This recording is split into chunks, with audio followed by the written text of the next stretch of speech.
देखो आप लोगों ने नाम सुना होगा ग्लूकोज, मैनोज, एलोज और गैलेक्टोज।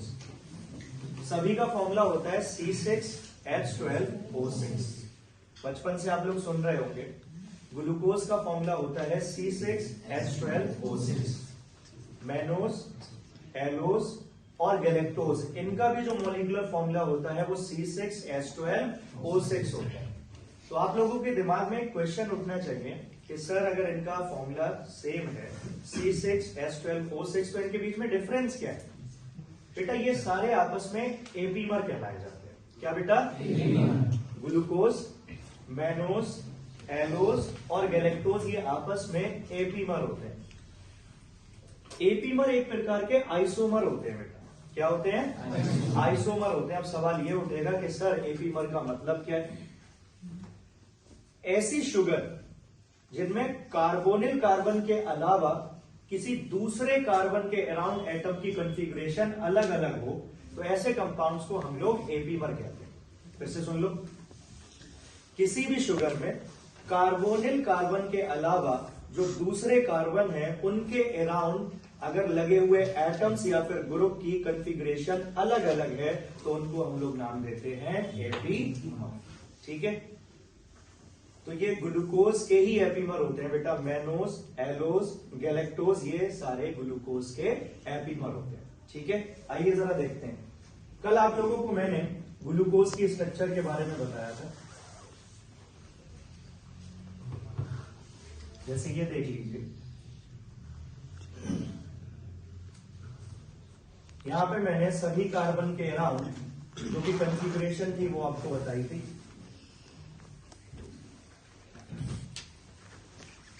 जरा ध्यान दीजिएगा, अगर मैं इस फॉर्मूला को देखूं तो यहां पर जो मॉलिक्यूलर फॉर्मूला आएगा वो C6H12O6 है। देखो जरा, 1 2 3 4 5 और 6, 6 कार्बन है।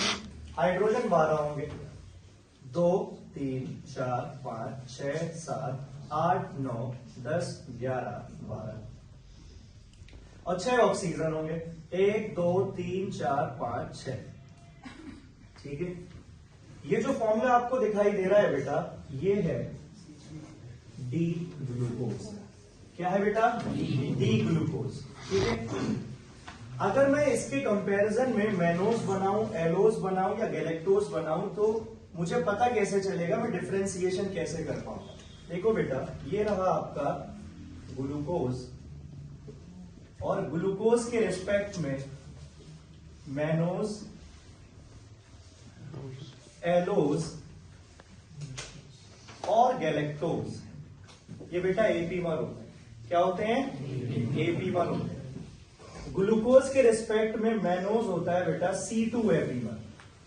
क्या होता है? C2 epimer. एलोज होता है C3 एपीमर और गैलेक्टोज होता है C4 एपीमर। इसका क्या मतलब है? C2 एपीमर, C3 एपीमर या फिर C4 एपीमर। ग्लूकोज की जो भी स्ट्रक्चर है उसके रिस्पेक्ट में बेटा जो दूसरा वाला कार्बन होगा, ग्लूकोज में दूसरे वाले कार्बन पर, यहां पर आप देखिएगा जरा, दूसरे वाले कार्बन पर OH जो है वो आपको राइट हैंड साइड पर दिखाई दे रहा है और हाइड्रोजन लेफ्ट हैंड साइड पर दिखाई दे रहा है। लेकिन मैनोज में ये कॉन्फ़िगरेशन बदल जाएगा। मैनोज में दूसरे कार्बन पर OH होगा लेफ्ट हैंड साइड पर और हाइड्रोजन होगा राइट हैंड साइड पर। ये डिफरेंस होगा ग्लूकोज में और मैनोज में। तो ओरिएंटेशन का फर्क होता है, सिर्फ कॉन्फ़िगरेशन का फर्क होता है। ठीक है, देखो जरा, अगर मैं स्ट्रक्चर बनाना चाहूं मैनोज की तो ये स्ट्रक्चर बनेगी CH2OH। ध्यान दीजिएगा, ग्लूकोज में दूसरे कार्बन का OH राइट हैंड साइड था, लेकिन मैनोज में लेफ्ट हैंड साइड पर होगा। बाकी सब कुछ एज इट इज होगा।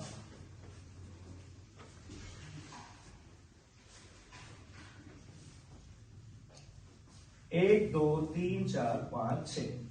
ग्लूकोज के रिस्पेक्ट में जो एलोज होता है वो C3 एपीमर कहलाया जाता है। मतलब तीसरे कार्बन के अराउंड जो कॉन्फ़िगरेशन है H और OH की वो बदल जाएगी। क्या देखो, तीसरे कार्बन पर हाइड्रोजन होता है राइट हैंड साइड पर और OH होता है लेफ्ट हैंड साइड पर। इसको आप क्या करेंगे? रिवर्स कर देंगे। तो अगर एलोज है तो OH हो जाएगा राइट हैंड साइड पर और H हो जाएगा लेफ्ट हैंड साइड पर। बाकी पूरा का पूरा मॉलिक्यूल एज इट इज रहेगा।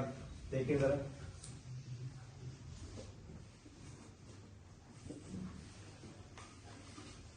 दूसरे कार्बन के अराउंड कॉन्फ़िगरेशन सेम है, लेकिन तीसरे कार्बन के अराउंड कॉन्फ़िगरेशन बदल जाएगी। H को होना चाहिए राइट हैंड साइड पर, H आ जाएगा लेफ्ट हैंड साइड पर। OH को होना चाहिए लेफ्ट हैंड साइड पर, OH आ जाएगा राइट हैंड साइड पर। बाकी कोई भी फर्क नहीं है। तो इसमें एलोज में क्या हुआ, सारे के सारे OH ग्रुप जो है वो राइट हैंड साइड आ गए और सारे के सारे नाइट्रोजन जो है वो लेफ्ट हैंड साइड आ गए। ग्लूकोज के रिस्पेक्ट में गैलेक्टोज जो होता है वो C4 एपीमर होता है। इसका मतलब यह है कि जो फोर्थ कार्बन है उस फोर्थ कार्बन के अराउंड कॉन्फ़िगरेशन रिवर्स हो जाएगी, चेंज हो जाएगी। देखिएगा जरा,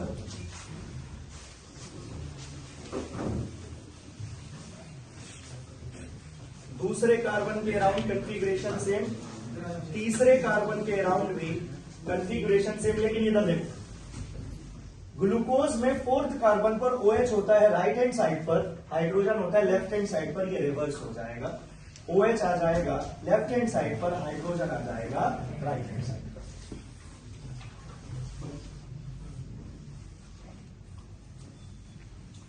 तो आप जरा देखिए, ग्लूकोज की स्ट्रक्चर को देखिए और उसके रिस्पेक्ट में मैनोज, एलोज और गैलेक्टोज को देखिए।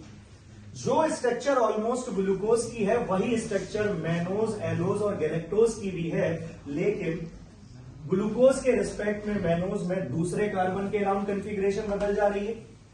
एलोज में ग्लूकोज के रिस्पेक्ट में तीसरे कार्बन की कॉन्फ़िगरेशन बदल जा रही है और ग्लूकोज के रिस्पेक्ट में गैलेक्टोज में चौथे कार्बन के अराउंड कॉन्फ़िगरेशन बदल जा रही है। तो ये सारे के सारे C6H12O6 फॉर्मूला को तो फॉलो कर रहे हैं, लेकिन इनके कार्बोनिल कार्बन के अलावा जो दूसरे कार्बन है उनके अराउंड कॉन्फ़िगरेशन बदल जा रही है। इन्हीं को ही हम लोग नाम देते हैं एपीमर। तो क्या आज आप ये डिफरेंस समझ पाए?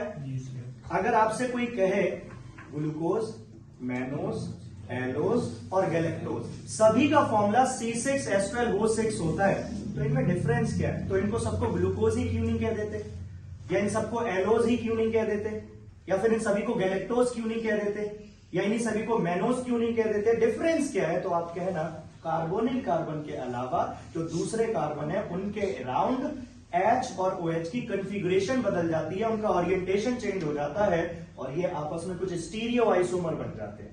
तो ग्लूकोज, मैनोज, एलोज, गैलेक्टोज आपस में स्टीरियो आइसोमर होते हैं और इन स्टीरियो आइसोमर को नाम दिया जाता है एपीमर।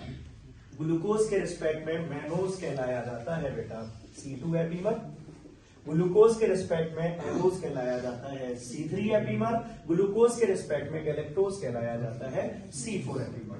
क्यों?